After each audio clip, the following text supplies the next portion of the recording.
प्रथमे जितना ही हमने के जातीय दल संगठन हमने के आक्सा आस्था एससीएमएस और जातीय महासभा विभिन्न हमने के जातीय संगठन सबके मर्जी से बहुत बड़ा देना चाहिए और हमने के जितना ही उपस्थित आयो दादा दीदी भाई बहन सबके मर्जी से और आज बहुत अच्छा लगा थे हमें प्रोग्राम करके विसर्जन जाने से डायरेक्ट अपने मन के बीच में आई बाहिर कहीं जात के प्रति आज अपने मन मरम दिखाई कसते सभी को निकल के हंसे बहुत बहुत धन्यवाद दीदी सब के आज हमने एक जमा हुई एक खातिर अपन हक हमने के लगी अपन अधिकार हमने के लेके लगी तो सहेले एक गाना है हमने के वो गाना के मैं थोड़ा गीत का देती अपने अधिकार के लेके चढ़बो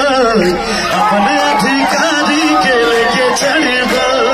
नियम से मंगाती अपने अधिकार के बचा के खोजाती जाय के परिचय के अपने हक लागिन हमरे लड़बो अपने अधिकार के लेके चढ़बो अपने हक लागिन हमरे लड़बो अपने अधिकार के लेके चढ़बो एखन गीत गान और सबके बहुत बहुत मरम जनाती धन्यवाद।